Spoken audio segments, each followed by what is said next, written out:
Hello বন্ধুরা, আমরা ঈদের দিন চলে গেছিলাম সাথীদের বাড়িতে নিমন্ত্রণ খেতে। যদিও ঈদের দিনটা অনেকদিন পেরিয়ে গেছে, একটু দেরি হয়ে গেছে আমার ব্লগটা বানাতে। তবুও তোমাদের সঙ্গে আনন্দটা ভাগ করতে চলে এলাম আজকে আবার নতুন করে। আমরা সবাই ঈদের দিন সাথীদের বাড়িতে চলে গেছিলাম নিমন্ত্রণ খেতে। ওই যে আমরা তিনজন রেডি হয়ে গেছি, লাচ্চা নিয়ে চললাম আমরা সাথীদের বাড়ির নিমন্ত্রণ খেতে।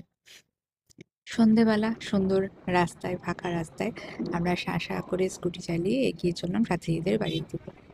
এই দিনটার জন্য আমার ছেলে অপেক্ষা করে থাকে, খুব ভালোবাসে ওদের বাড়ি যেতে। ওখানে দাদাও আছে, খুব আনন্দ হয়। পৌঁছে গেলাম সাথীদের বাড়ি। ঢুকে দেখলাম আমরাই সবার আগে ঢুকছি, কেউ কোথাও নেই।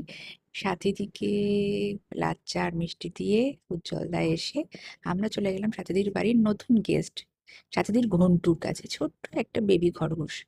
আমিও যদিও ওটাকে দেখে ভয় পাচ্ছিলাম, সাথীদি যখন বার করে আনছিল আমাকে বলছিল তুমি নাও, আমি পারিনি নিতে। আমার ছেলে অবশ্য ওকে নিয়েছিল, সাথীদিকে ঘন্টু করে ডাকছিল। ওই যে আমার ছেলেকে কোলে নিয়েছে, কিন্তু ঠিক কি করে আদর করবে বুঝতে পারছিল না। সাথীদির ছেলেও সঙ্গে ছিল, সেও আদর করছিল। আমার ছেলেকে ধরিয়ে দিল সাথীদি, কিভাবে ধরে আদর করবে। এরপর আমাদের খাওয়া দাওয়ার প্রথম পালা। ২-৩ রকমের পায়েস, ঘুগনি এসব দিয়ে শুরু হলো। মাঝখানে একটু গ্যাপ, গল্প করেছি।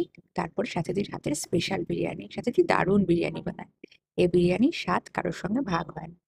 এসব করার পর প্রায় ২-৩ ঘন্টা কাটানোর পর আমরা বেশ রাত্রি হওয়ার পর বাড়ি থেকে রওনা দিলাম। সাথীদির খুব সুন্দর বাগান আছে। বাগানের খুব শখ। কিন্তু সে ক্যামেরার সামনে আসবে না। ক্যামেরা ধরলেই সে খালি তাড়াতাড়ি সরে যাচ্ছে। সাথীদের বাড়ির গেটে সুন্দর করে মাধবীলতা গাছ লাগানো আছে। ওই যে, আসলে রাত্রেবেলা বলে আমি অত সুন্দর করে ফুলটাকে বোঝাতে পারছি না তোমাদেরকে। ভারী সুন্দর লাগছিল। সবকিছু শেষে আমরা বাড়ি ফিরলাম।